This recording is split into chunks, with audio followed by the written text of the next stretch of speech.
Hello everyone, मेरी नई video में आप सबका स्वागत है। केदारनाथ यात्रा कम खर्चे में कैसे केदारनाथ पहुँचें, इसकी संपूर्ण जानकारी इस वीडियो के माध्यम से आपको बताना चाहूँगा।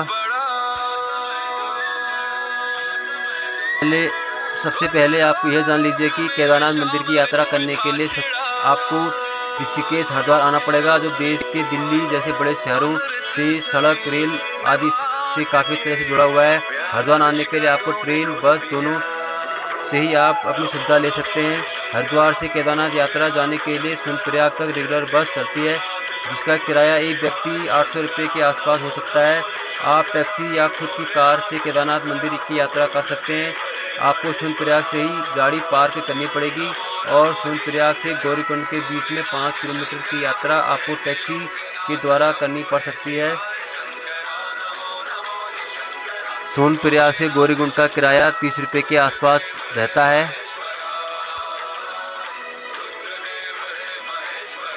पहला दिन हरिद्वार से आप सुबह बस पकड़कर सोनप्रयाग जा सकते हैं, जिसका किराया 800 रुपये के आसपास रहता है। लेकिन ध्यान रहे, अगर आप 8 से 11 बजे तक अगर हरिद्वार पहुंचते हैं तो आपको सोनप्रयाग की बस मिल सकती है। अगर सीज़न में ये बस आपको नहीं मिल पाएगी।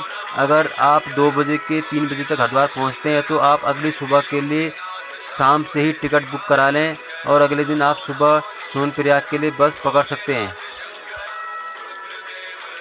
हरिद्वार ऋषिकेश से सोनप्रयाग जाने के लिए सुबह 4 बजे बसें खुलने लगती हैं, इसलिए आप जितना जल्दी हो सके हरिद्वार से सोनप्रयाग जाने के लिए बस पकड़ लें।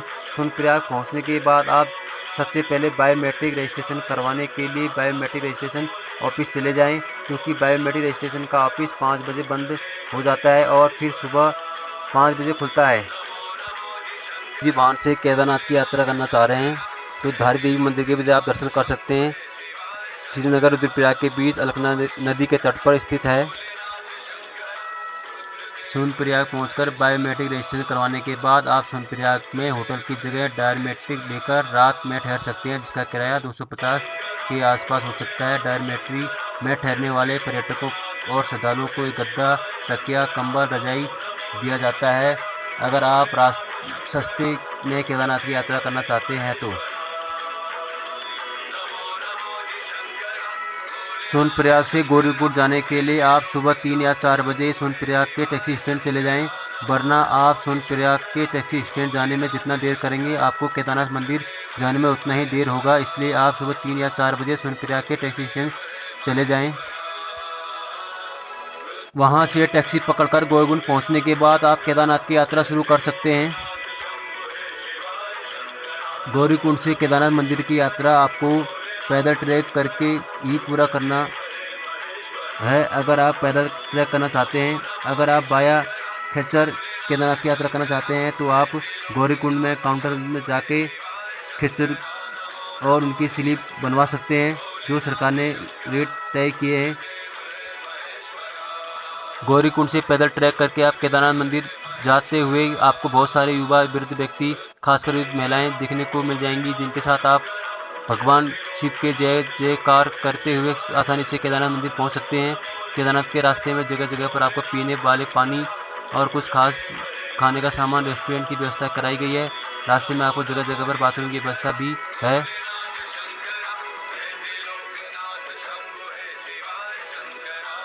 केदारनाथ पहुंचने के बाद आप वहां पर टेंट में ही रुकें, जिसका किराया 24 घंटे का 300 रुपये के आसपास हो सकता है।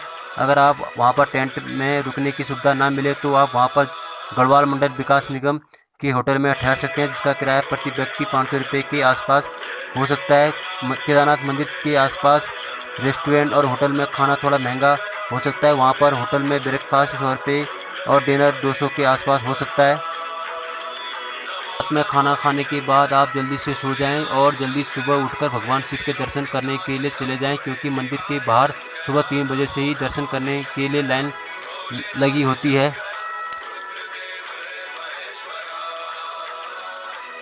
केदारनाथ मंदिर के दर्शन करने के बाद आप सुबह ब्रेकफास्ट करके गौरीकुंड के लिए अपनी यात्रा शुरू कर दें। अगर आपको गौरीकुंड आते आते शाम या फिर अंधेरा भी हो जाए तो आप इसमें घबराने की कोई बात नहीं, क्योंकि गौरीकुंड से सोनप्रयाग के बीच रात 10 बजे तक टैक्सी की आवाजाही लगी रहती है। केदारनाथ मंदिर में से गौरीकुंड आकर अपनी वहां से सोनप्रयाग के लिए टैक्सी पकड़ सकते हैं। आशा करता हूं कि कम खर्चे में केदारनाथ की यात्रा कैसे करें के बारे में दी गई यह जानकारी आपको पसंद आई होगी। अगर इस पोस्ट से संबंधित आपका कोई सवाल हो तो आप हमें कमेंट बॉक्स से पूछ सकते हैं, मैं आपका जवाब देने की कोशिश करूंगा। धन्यवाद।